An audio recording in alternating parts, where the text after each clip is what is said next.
Começamos a gravar, então. Bora bater papo. Quer começar, Val?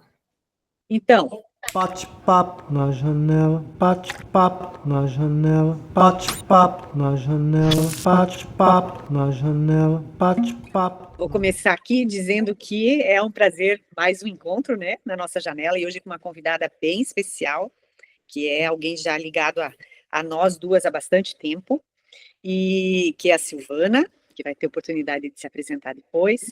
Dizer que é uma alegria a gente estar aqui em mais um encontro, mais um bate-papo na janela, da nossa cara, do nosso jeito, trocando ideias sobre aquilo que nos interessa, que nós gostamos muito de conversar. Então, eu sou a Valquíria, e Valquíria Zimmer-Straub, e estou aqui em uma janelinha para um bom bate-papo hoje.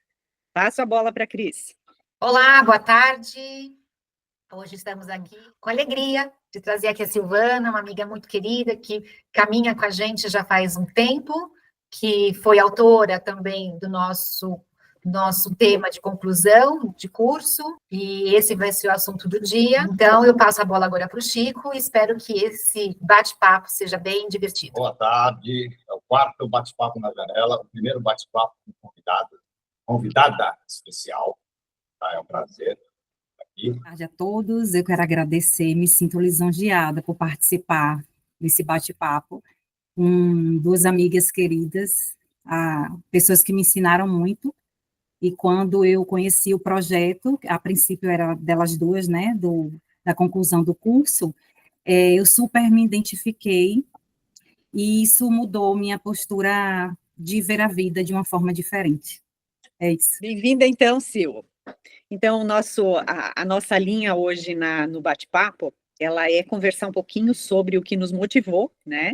Porque nós fizemos a especialização dentro do direito sistêmico, e o nosso trabalho de conclusão de curso, então, foi uma conexão, uma junção entre as ordens do amor, né? Esse livro do Bert, que é a base, né? As ordens do amor, e as leis sistêmicas trazidas por Hermes Trismegisto e catalogadas no livro Caibalion. Então, nós fizemos essa pequena costura e passamos um período bem gostoso conversando sobre isso, e temos, assim, o privilégio e a oportunidade de voltar a resgatar a conversa sobre esse tema que nós passamos um longo período fazendo, e incluindo o Chico nessa conversa também, né? Então, foi muito, muito gostoso e muito produtivo.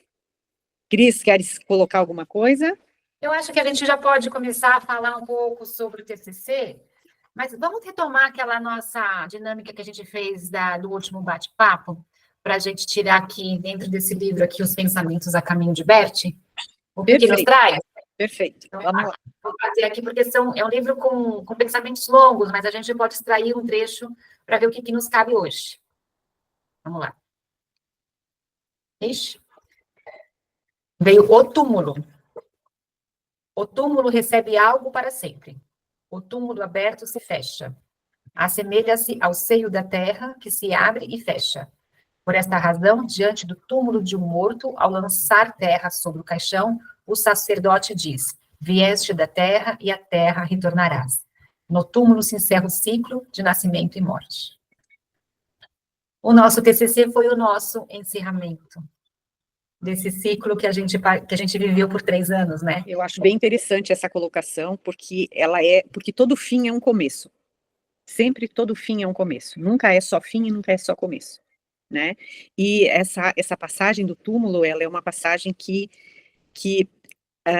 como se ela mostrasse, né, como ela figurasse, né, como se ela desenhasse algo que é bem conhecido nosso, né, que é o processo da dor do encerramento, né, e muitas vezes aquele processo de dor, ele está presente em vários projetos que a gente tem, alguns que a gente concorda em ter que deixar, e outros que não, né, e o nosso TCC também foi isso, foi um momento em que nós fechamos um ciclo, né, e fechamos um ciclo deixando para trás uma história, e abrindo uma nova história, cada um iniciando uma nova história a partir dali, mas resgatando de tempos em tempos esses encontros e essa semeadura do que foi feito lá, né?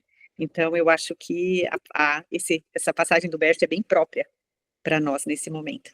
Nos mantivemos conectados, mesmo com o fechamento de um ciclo, a gente abriu um outro ciclo, num outro formato, que nesse formato veio de encontros para novos estudos, e esses estudos a gente conversou nos últimos 2 encontros, né, que foi uma consequência do curso. Então, a gente continuou estudando através de uma outra perspectiva, mas ainda trazendo toda a bagagem do aprendizado, né? Então, a gente continua conectados, e essas conexões sempre vão modificando, mas com o mesmo amor, a mesma generosidade e com a mesma intenção. Então, Silvana, fala um pouco como você viu o nosso trabalho, como é que você também sentiu o curso e essa conclusão desse ciclo com a gente. Eu vou me apresentar, acabei não me apresentando. Eu me chamo Silvana Lima de Oliveira, eu sou advogada sistêmica, como Cris, sou consteladora também, como Val, e assim, o curso para mim foi um sonho que eu concretizei. Queria muito fazer esse curso, a constelação na minha vida foi e continua sendo um divisor de águas. Fazer parte do grupo com essas 2 mulheres, para mim, foi fantástico e continua sendo, aprendi muito. O nosso bate-papo interno, né, era de muitas trocas, de questionamentos, né, um aprendizado mesmo.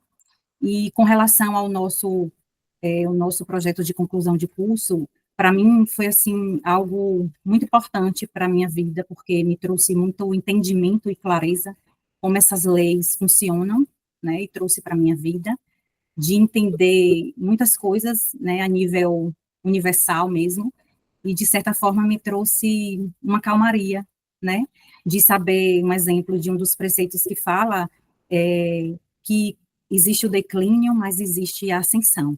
Muitas vezes a gente fica muito presa no declínio que a gente vive, naquele fracasso, mas surge aquela esperança de saber que aquilo é passageiro, e que a ascensão, ela vai vir. É só acreditar, confiar, deixar fluir, fazer nossa parte. E essa postura sistêmica também, né, é muito importante, porque a gente passa a ter um olhar diferente para a vida, tem um olhar diferente para as relações, tem um olhar diferente para nós mesmas, e para mim é surreal esse universo, sabe, das constelações, das leis herméticas, para mim fez e faz muito sentido. E quando as meninas me apresentaram, para mim fez todo sentido, e eu fiquei encantada, quis participar, e aí seguimos nesse trio. E deu certo. E é interessante que quem teve a primeira ideia, quem deu o pontapé inicial nessa matéria foi a Cris, né? E nós tivemos a oportunidade porque tivemos trocas que a própria Inovari oportunizou para nós conversarmos sobre os temas, né? E eu, como venho de uma base espiritual bem grande, já de muito longa data, e tendo esse olhar mais voltado para o transcendente, eu tinha muita vontade de fazer o TCC nessa linha.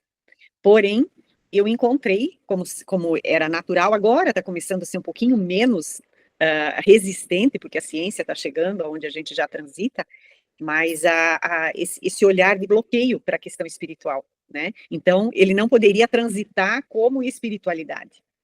Então, quando a Cris apresentou o Kybalion, a ideia dela com o Kybalion, e trazendo a questão do livre-arbítrio também, que era a base dela, nossa, acendeu a luz e disse, é por aqui, é por aqui. E aí, conversei com a Cris, e aí nós nos somamos para começar a transitar por esse transcendente através das leis universais, né? Que são leis, e é muito legal isso, porque quando tu adentra a questão fenomenológica, tu começa a perceber que essas leis, elas vão atuando.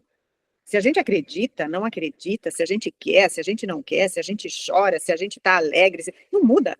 Simplesmente as leis estão para todos, né? E quanto mais nós vamos conhecendo isso, melhor nós vamos trabalhando conosco. E trabalhando melhor conosco, nós conseguimos trabalhar melhor com o outro, e assim, de alguma forma, a gente contribui para todo o universo. Então, foi fantástico quando eu vi o caminho ali, eu disse, é por aí. E aí a Cris disse sim, né? E daí consegui entrar junto nesse processo e começamos, né, Cris? O Kybalion sempre foi um livro muito difícil de eu ler.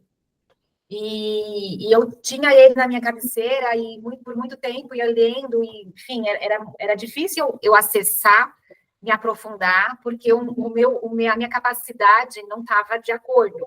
Meu ego estava resistindo a acessar essas informações. Então, já tinha muitos anos que eu tentava. E naquele momento do curso, eu retomei esse livro. E nessa leitura, eu falei, nossa, isso daqui tem tudo a ver com aquilo. E eu comecei a fazer as conexões todas. E isso me deixou muito incendiada, sabe? Assim, eu quero falar sobre isso. E na primeira vez que a gente teve aquela reunião com a Roberta, né? E os temas vieram tão diferentes, eu falei, gente, eu não estou me encaixando aqui, né? O que eu vou falar? Porque os temas que os nossos colegas estavam dividindo, que falavam muito sobre eles, as vidas, né, assim, a trajetória pessoal, eu falei, mas não é isso que bate em mim. E aí, quando eu falei, eu quero falar sobre o caibalho, foi quando você acendeu, né, e eu falei para a Roberta, porque eu fiquei pensando assim, será que a Roberta vai falar que eu sou louca? Né? Então, nessa conversa, eu falei, Roberta, eu queria falar um pouco sobre o caibalho, e ela falou, o que é isso? Né? Eu acho que ela falou isso, o que é isso? E logo em seguida, a Valquíria me chamou e falou assim, eu também queria falar, posso falar com você, fazer com você? Eu acho que foi isso, né, Val, que eu me lembro que foi isso. E aí eu falei, lógico, porque nem sei para onde que eu vou, né? Que bom que vai junto, vai ter gente junto.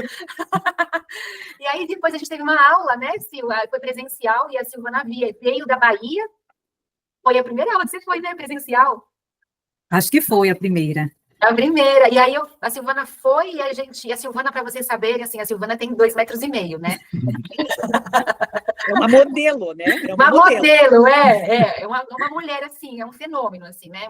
É um monumento. E aí, eu olhei essa mulherona toda, aí ela falou assim, a gente começou a conversar, né? Começou a conversar, porque ela é super simpática, meiga e tal, e aí ela veio falar do trabalho dela, não foi, Sil? Foi. Aí você falou assim, você começou a meio que questionar o seu trabalho, e sei o quê, e aí eu falei que estava eu e a Val, e ela falou, posso ir junto? Eu falei, vamos falar com a Val, né? Porque tem dono agora, né? Tem 2 donas, né? E aí aí eu conversei com a Val e ela falou, claro, e aí a gente seguiu. O que foi muito legal, eu acho, dessa construção, que a Val, você já conhecia o Caibalho, né? Você já tinha lido, eu já tinha lido também. E a Sil falou assim, não conheço. E foi surpreendente a entrega dela. Porque ela não resistiu. Ela simplesmente assim, eu não conheço, tô confiando em vocês, loucas. E ela falou assim, eu vou comprar o livro, e a gente começava a falar assim, meu livro não chegou. E depois eu vejo tudo isso. Ela começou a ler, ela começou a trazer para a gente um frescor, né? Uma coisa meio frescor, que veio um frescor mesmo. E a gente também saiu do lugar de autoridade, porque a gente não tinha essa autoridade, mas ela veio nos trazer também essa coisa, tipo, como que a gente sabe? A gente não sabe, vamos ver de novo? E a gente foi reler, então, no processo dessa construção, o que a gente se propôs? A gente se propôs a ler e reler esse livro intensamente, e aí também tem vários materiais, né, no YouTube, que fala que são filósofos, mas a gente se dedicou bastante da Lucilena, né, da Lucilena Galvão, que ela tem uma série de vídeos, de palestras que falam de cada lei hermética, e a gente também se propôs a ler, e escutar, e reescutar, aí fez um laboratório mesmo, então a gente tinha um cronograma, e a gente fez um laboratório intenso de leituras e escutas, e aí a gente marcava semanalmente para discutir. Isso foi ao longo de muito tempo, até o momento que amadureceu. Daí começou a amadurecer, nessa maturidade a gente começou a desenhar, e foi muito curioso que a gente fez muito rapidamente, eu acho que também tinha bagagem, né? A gente criou um pouco de estrutura interna e de discussão, então a gente já sabia para onde mais ou menos isso poderia ir, e aí a gente rapidamente compartilhou pedaços, começamos a escrever realmente em 3 mãos, e foi muito fluido. A coisa assim, a gente escrevia um trecho, a outra só complementava, e assim a gente foi fazendo. Então, para mim, foi muito gratificante a construção, porque a sensação que eu tive é que a gente afastou muito a questão egóica, não tinha dono, então era todo mundo participando ali, era uma entrega mesmo, era uma entrega independente do resultado. A gente não pensava se ia ter agrado, se as pessoas iam agradar as pessoas, se as pessoas iam ler, que nem a gente está fazendo aqui o bate-papo, né? A gente está aqui pela gente. Então, o trabalho ficou, para mim, muito bonito. Então, e eu fiquei muito feliz. E a gente teve um joinha, né, na nota, então tá tudo certo.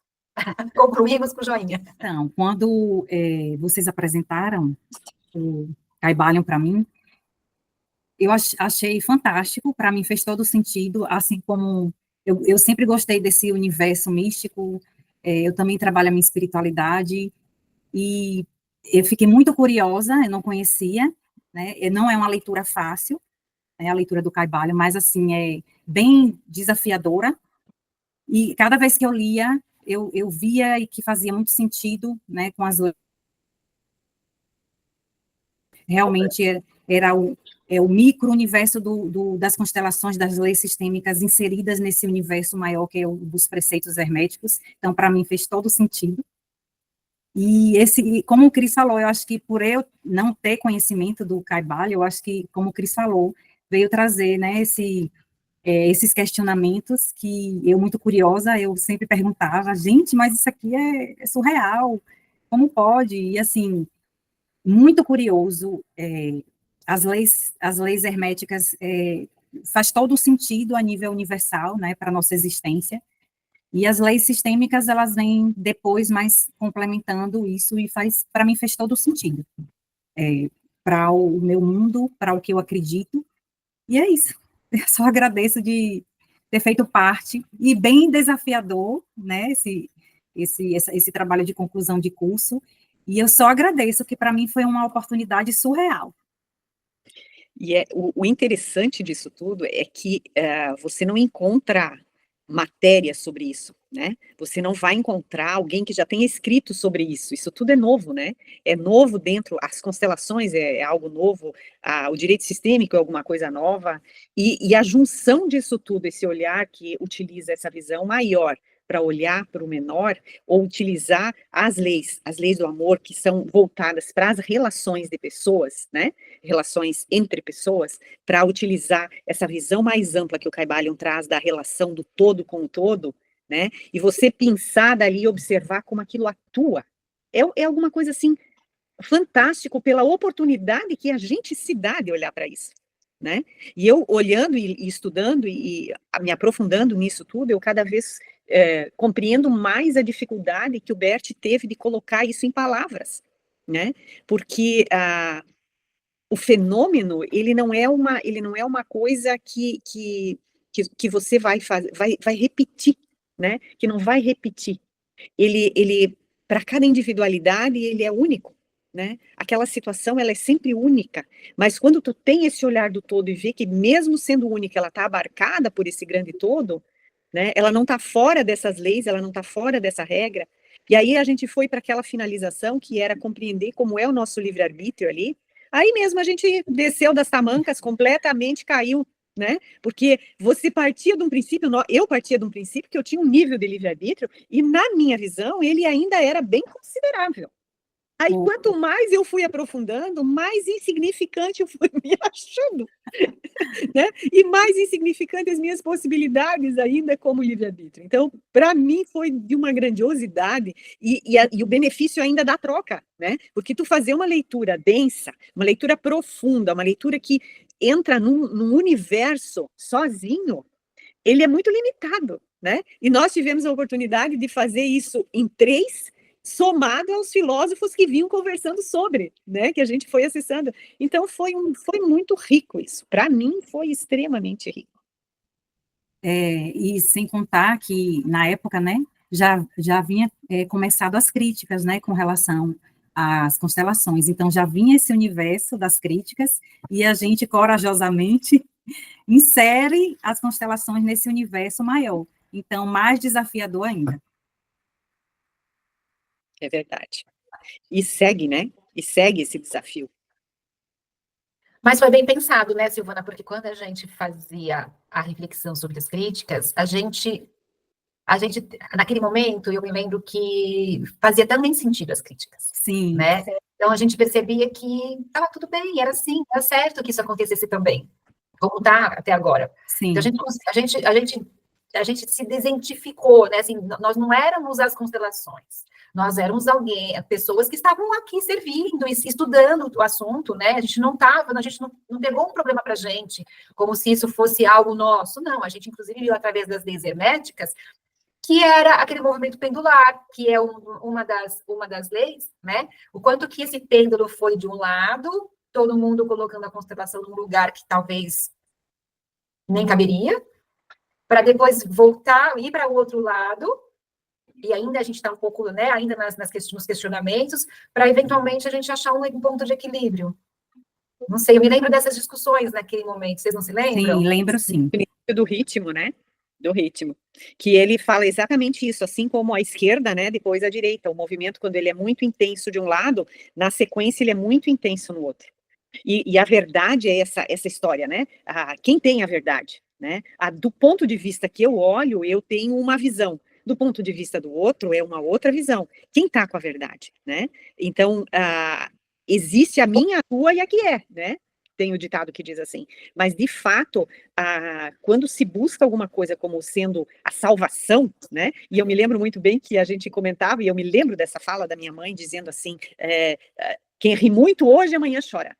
Né? A minha mãe dizia muito isso. E é verdade, e de fato é esses extremos, né? Por um lado, a constelação chega como sendo tudo se resolve com constelação, né?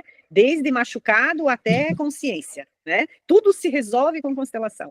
Daí, dali a pouco, não, nada se resolve com constelação, é tudo engodo, né? Então, passeia desse ponto até o outro conforme o interesse de quem está olhando, né? Conforme o interesse, coloca um tapume ali e aquilo é. E, na verdade, é e não é, né? Tudo é e não é. Dependendo do seu momento, você acessa uma informação, e a grandiosidade da constelação, eu acho que é isso, é você conseguir acessar um campo de informação que te traz uma informação que você ainda não tem, né? E você vai fazer alguma coisa de bom com essa informação, né? Porque se você se dispõe a acessar uma informação para buscar algo que você ainda não viu, é porque você tem abertura para isso. Agora, se você vai buscar uma constelação para transformar alguém, isso não existe. Não existe isso. Constelação não é para isso. Então, compreender esse universo todo, e quando se parte de um ponto, e eu entendo, e eu volto a falar isso, que eu entendo muito bem a dificuldade do Bert em colocar isso em palavras, tanto que os livros dele são relatos de seminários, não são escritas que ele tenha sentado, escrito e teorizado. Tudo veio a partir da prática, veio do movimento trazendo a teoria, né? E não o inverso, não a teoria trazendo. Então, olhar para isso com um olhar mais amplo e compreender as possibilidades é ter essa abertura para esse olhar mais amplo mesmo, né? É reconhecer o nosso lugar, porque quando uma informação chega para nós, ela não é para a gente resolver os problemas do mundo, mas é pelo menos para a gente ouvir essa informação, né? E buscar colocar ela em algum lugar. Se ela nos serve, ótimo. E às vezes ela não nos serve agora, mas lá na frente você olha e diz assim, pá, né? Entendi. Agora eu entendi o que era aquilo. Mas ter essa humildade e essa abertura para ouvir, né? Porque quando a gente está com a verdade, a gente está fechado. Nada mais entra nesse copo, né? Eu já tô no topo, o copo está cheio. Como vai entrar alguma coisa? Né? E eu acho que esse foi um caminho muito bonito nosso, porque a gente se despiu de tudo isso, né? O que a gente sabe? A gente não sabe a nada, né? A gente não sabe a nada, a gente tem vontade de saber.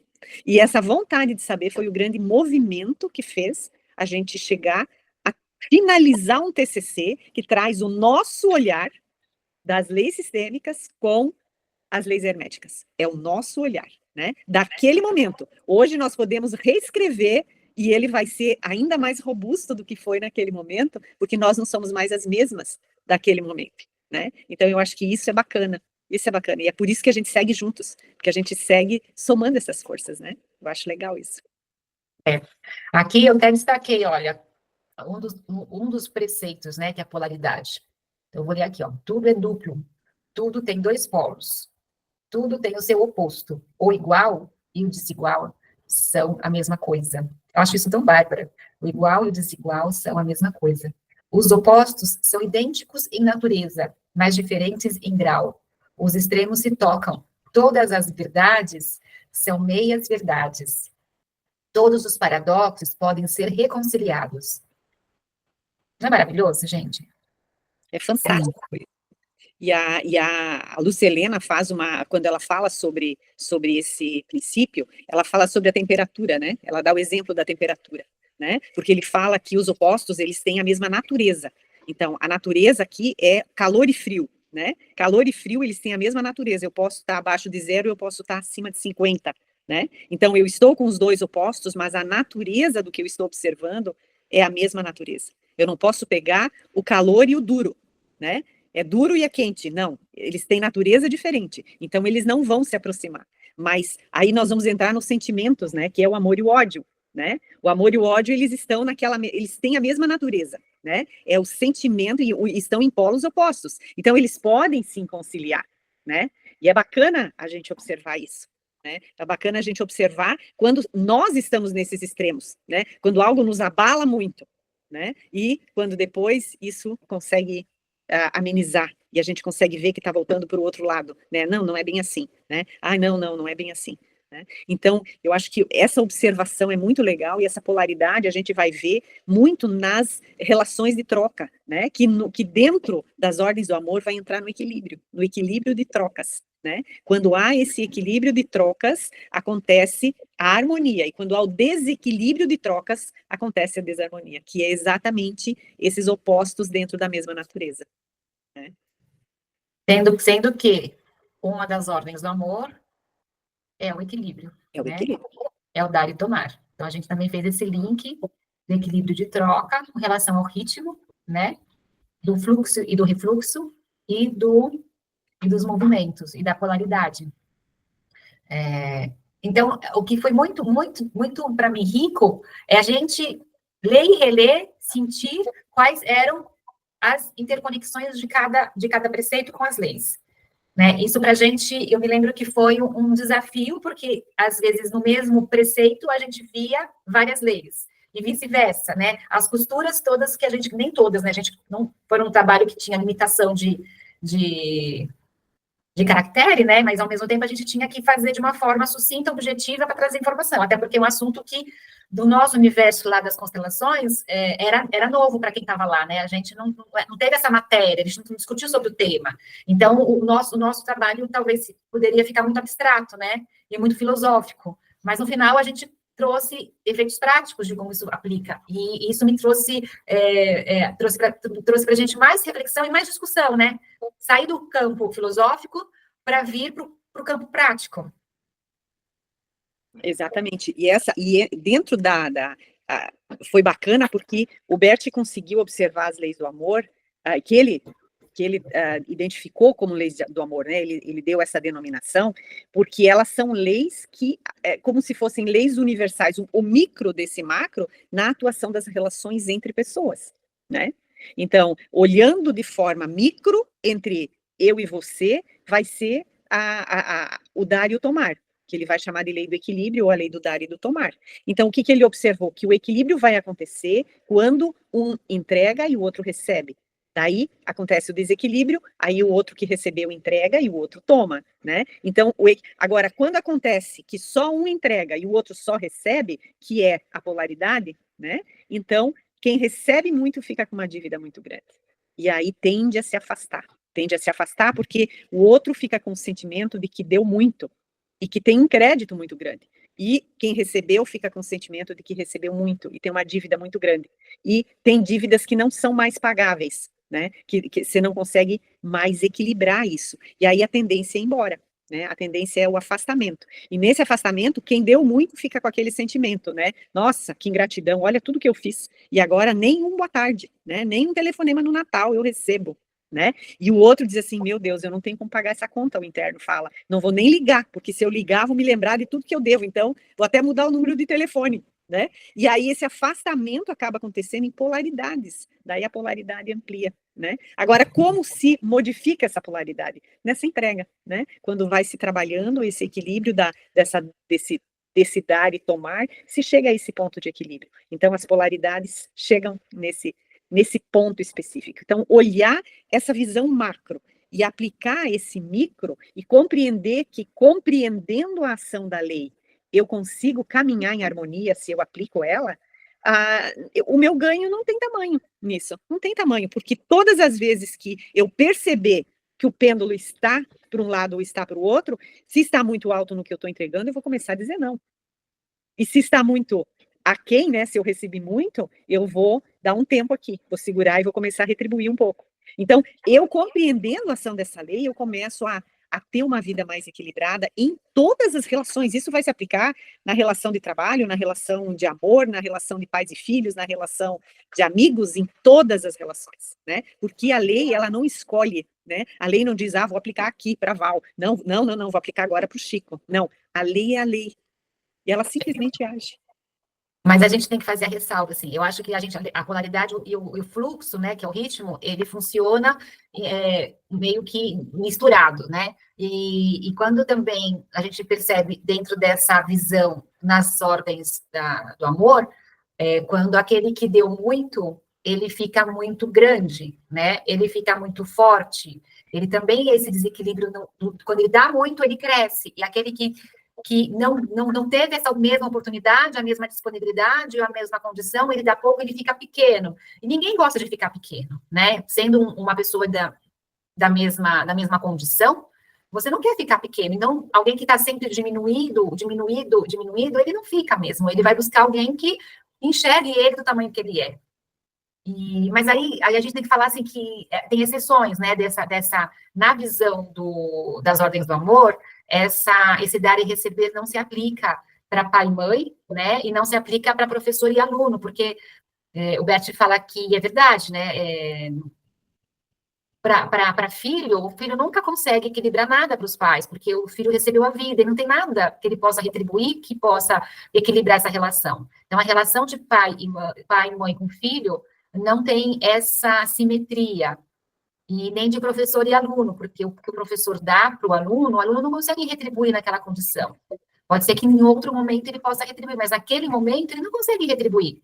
Então, também reconhecer essa assimetria já alivia, porque nós, como filhos, em alguns momentos, a gente fica com aquele peso, nossa, meus pais fizeram tanto por mim, então agora eu tenho que fazer por eles. E esse movimento de fazer por eles enfraquece os nossos pais, porque eles têm esse lugar de hierarquia, de autoridade e de força e de poder sobre o filho. E isso não quer dizer de mando e desmando, é uma questão de força, é uma questão de estatura energética, emocional, espiritual, daqui, olha, eu sou seu pai nessa condição. Então, o que eu te fiz, você não consegue retribuir, tá tudo certo, é assim que tem que ser. Se você quiser cuidar de mim de um jeito que não te cabe, você me enfraquece. E me enfraquecendo, você também se enfraquece, né? Porque ninguém que tem um pai fraco consegue ter força, porque as forças vêm dos nossos pais. Então, esse dinamismo que o Bert nos traz, e a gente reconhece, conversa também com os preceitos do Hermes, no sentido dos reconhecimentos, né? Dos nossos reconhecimentos como um todo, e a aceitação disso tudo. E aí, a gente está falando talvez a gente tenha que começar a falar um pouco sobre o mentalismo, né? Que tudo começou? Da onde que começou tudo isso, né? Que é o primeiro preceito do Hermes, que é o mentalismo, que o todo é mental, né? Tudo começa por onde? Pelo nosso mental, para isso depois se concretizar. Com relação ao que Cris falou, a gente ter conhecimento, né, das leis sistêmicas, e é onde entra também, quando vem à luz algo, né, que surge, que a gente não tinha ainda consciência, que ainda estava ainda no nosso inconsciente, que isso vem à luz, e quando a gente toma conhecimento, né, dessas leis sistêmicas, aí entra o livre-arbítrio, né, da gente manter a mesma postura ou virar a chave, né, e assim, digo isso em prática, que isso serve muito de mim, né, assim, às vezes, a gente mudar a postura com o outro, né, seguindo o que essas leis trazem, automaticamente eu percebo que o outro também, ele muda a postura com a gente. Então, tá também nessa questão do equilíbrio, né.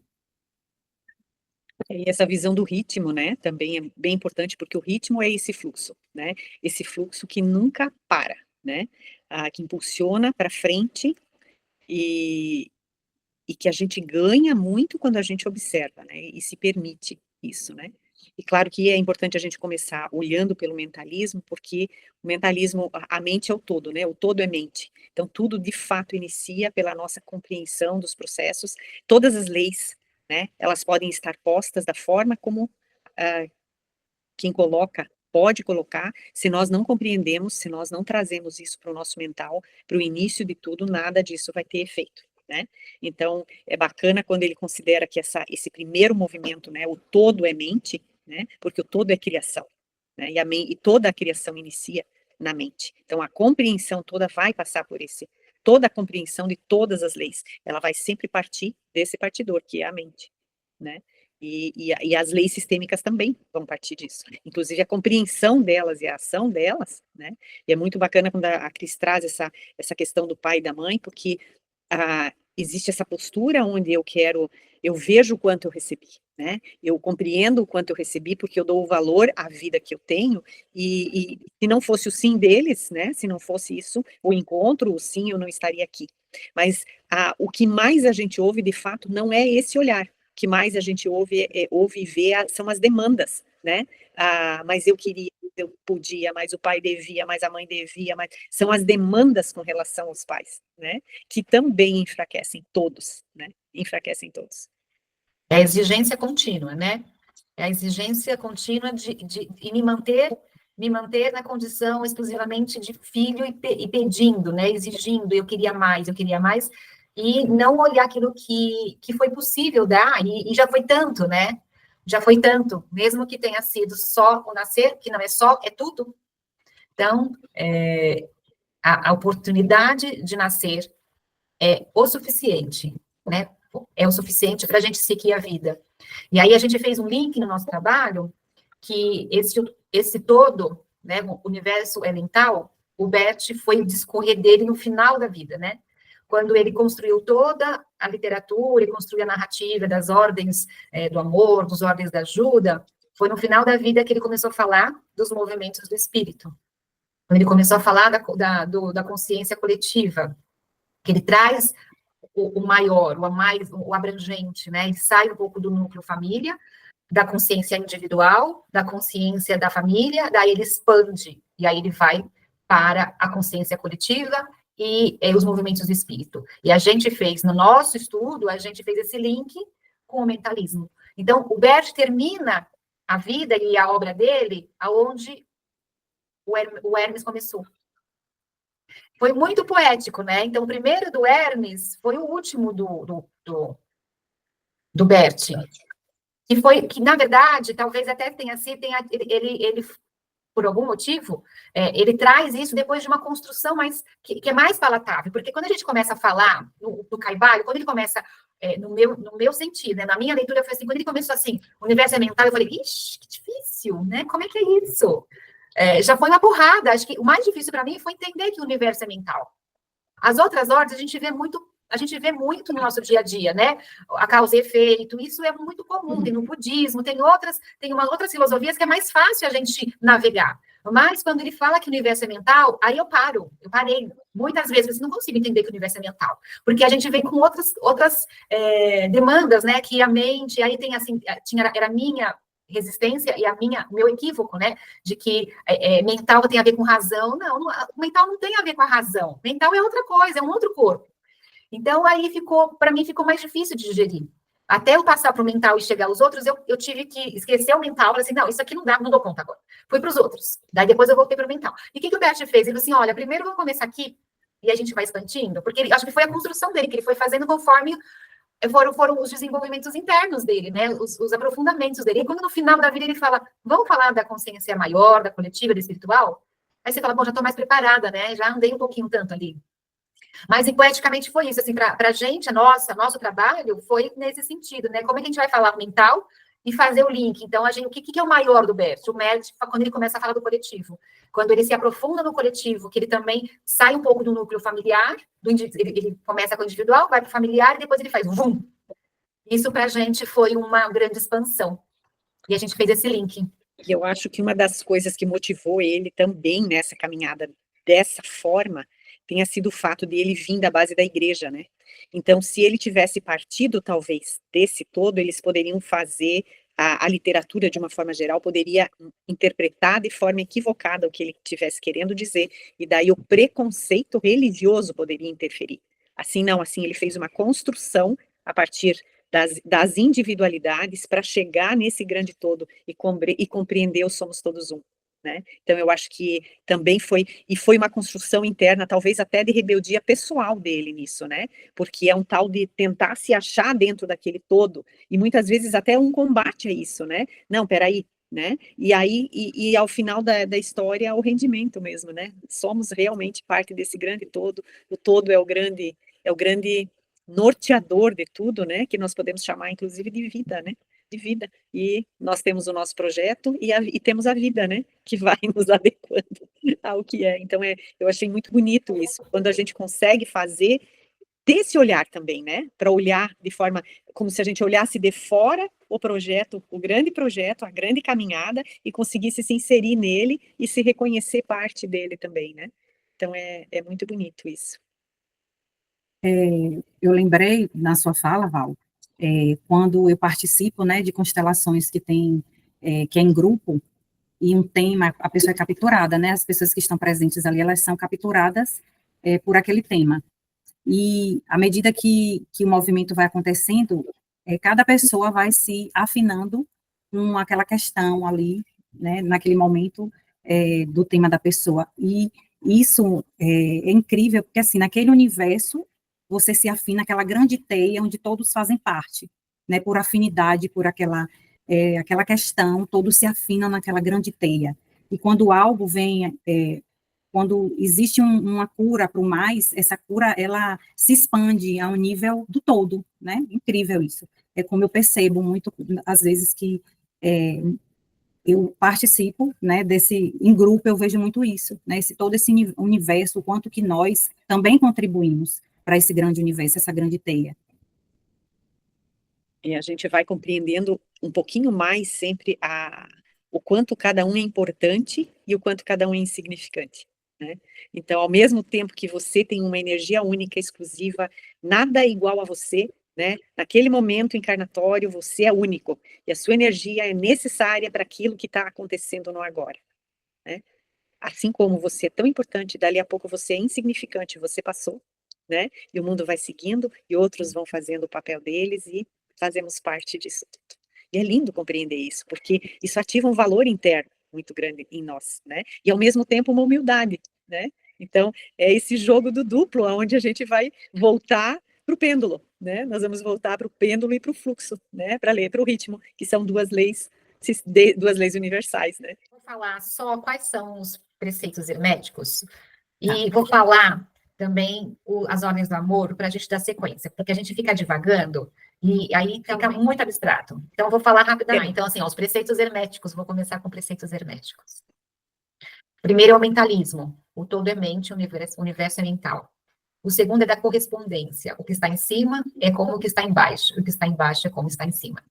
Vibração, nada está parado, tudo se move, tudo vibra. Da polaridade, a gente já falou, né? Tudo é duplo, tudo tem dois polos. Ritmo, tudo tem fluxo e refluxo, tudo tem suas marés, tudo que sobe e desce.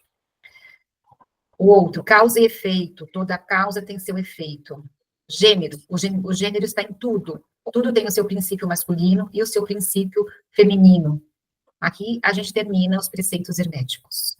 Agora vamos para ordens do amor. Primeira ordem, a necessidade de pertencer, isto é, de vinculação. Segunda ordem, a necessidade de preservar o equilíbrio entre o dar e o receber. Terceira ordem, a necessidade da segurança proporcionada pela convenção e previsibilidade sociais. Isto é, a necessidade de ordem e a necessidade de hierarquia. Essas são as 3 ordens do amor. E aí a gente deixa aqui para os próximos capítulos, para a gente falar um pouco mais de como a gente cruzou isso, né? Porque o mais legal é como a gente cruzou. Então, ficamos por aqui. Boa tarde para todos. Foi muito gostoso, foi com muita alegria que a gente fez mais um bate-papo. Muito obrigada, Sil. Muito obrigada, Chico. Até a próxima. Eu também quero deixar o meu abraço aqui, agradecer a presença da Sil, agradecer a paciência do Chico, e também tinha aberto aqui, puxado uma mensagenzinha sistêmica que para a nossa abertura, que diz assim: a lei do pertencimento. Pertencer à nossa família é uma necessidade básica. Então, fecho também com essa pequena mensagem sistêmica do Bert, e agradeço essa oportunidade desse bate-papo. Até o próximo, já com cenas dos próximos capítulos. Muito bom. Obrigada. Bate-papo na janela, bate-papo na janela, bate-papo na janela, bate-papo na janela, bate-papo na janela.